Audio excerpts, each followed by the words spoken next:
Olá, pessoal! Today's lesson is not for beginners, but for those of you who are somehow more familiar with Portuguese. In today's lesson, you will learn some verbs that are commonly used in business situations and have irregular conjugations. Welcome back to Plain Portuguese, where you learn how to speak like a Brazilian. Turn on the subtitles in English because the lesson will be mainly in Portuguese. A aula de hoje foi inspirada no comentário de um de vocês. Continuem comentando, fazendo perguntas e, o mais importante, assistindo às aulas já disponíveis. Há mais de 200 aulas aqui no canal. Quase 300. Bem, na aula de hoje veremos alguns verbos comumente usados em situações de trabalho e que têm conjugações irregulares, pois derivam de verbos irregulares. Mas antes, assistam a uma pequena história. Prestem muita atenção aos verbos em destaque.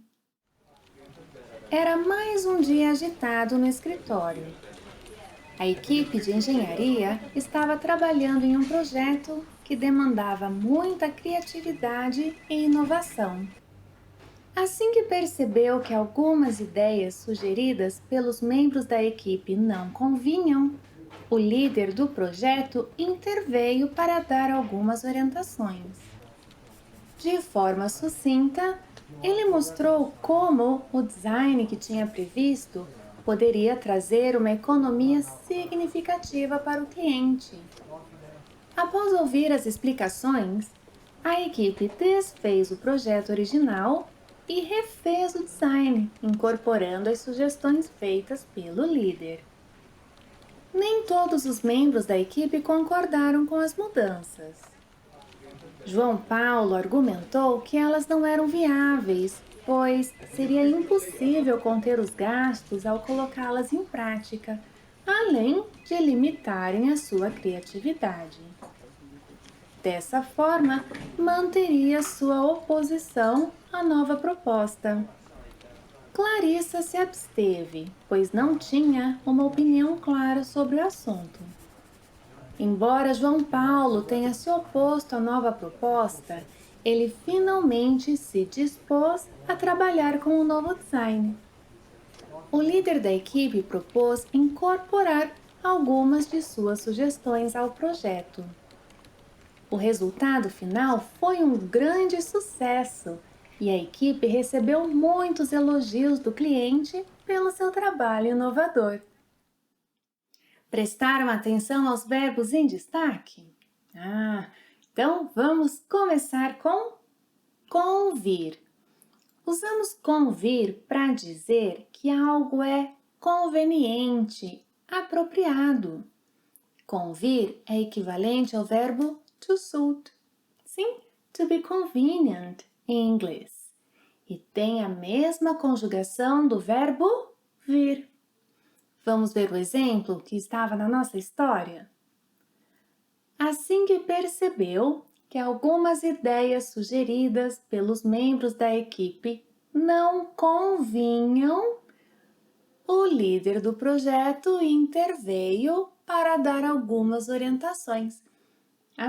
Agora temos o nosso segundo verbo, intervir, que também se conjuga como o verbo vir. Intervir quer dizer interferir, sendo equivalente a intervene em inglês. Intervir. Então, vou ler mais uma vez a frase. Assim que percebeu que algumas ideias sugeridas pelos membros da equipe não convinham, o líder do projeto interveio para dar algumas orientações. Agora o verbo prever. Prever quer dizer ter uma ideia antecipada do que vai acontecer. Prever equivale a to forecast, to predict. Prever se conjuga como o verbo ver. Eu prevejo, você prevê, nós prevemos, eles prevêem. Vamos ao nosso exemplo?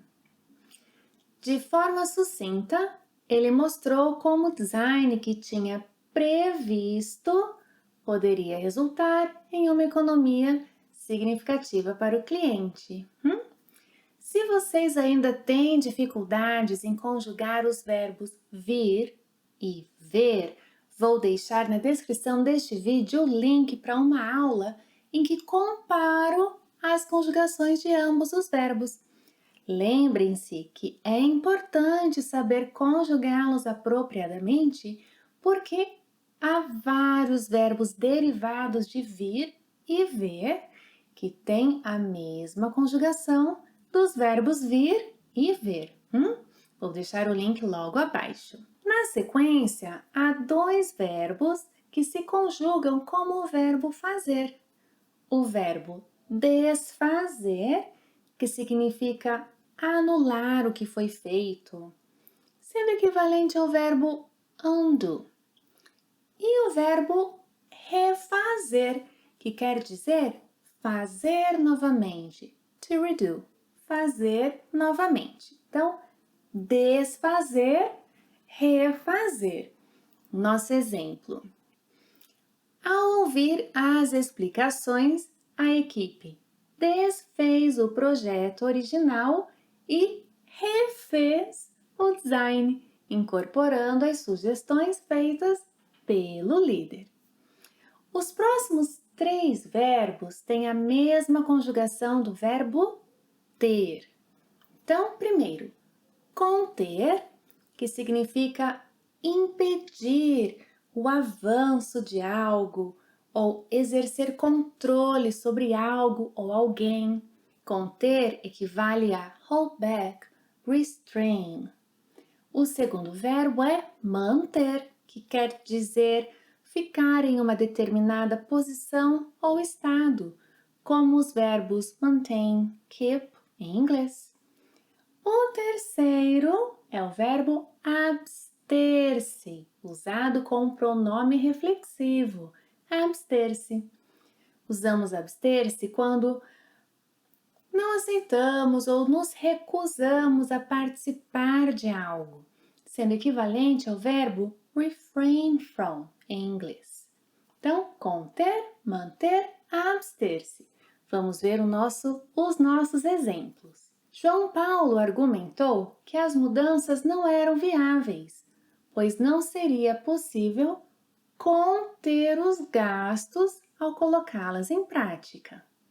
Dessa forma, manteria sua oposição à nova proposta.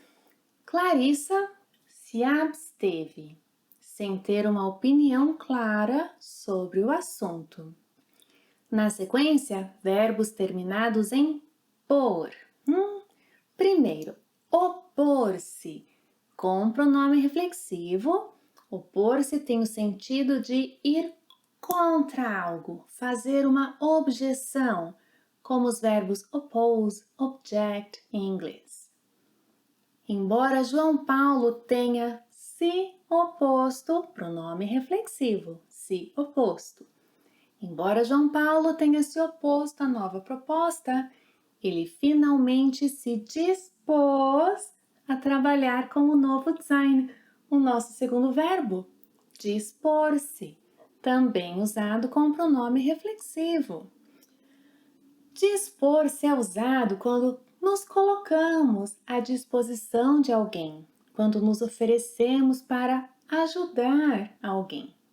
Então, no nosso exemplo, ele finalmente se dispôs, pronome reflexivo, se dispôs a trabalhar com o novo design. Por fim, o verbo propor, que é o mesmo que sugerir, apresentar uma opção, como os verbos propose, offer, do inglês. O líder da equipe propôs incorporar algumas sugestões de João Paulo ao projeto. Bem, viram a importância de saber a conjugação dos verbos irregulares em português? Verbos como vir, ver, fazer, ter, pôr. Se ainda não assistiram a aula sobre o verbo por, não percam tempo, porque todos, sem exceção, todos os verbos terminados em por terão a mesma conjugação do verbo por. Por isso, assistam a essa aula, ela é muito importante. Mas antes de assistirem a aula, deem o seu curtir se gostaram da aula de hoje. Obrigada por assistir a mais uma aula e até a próxima. Tchau!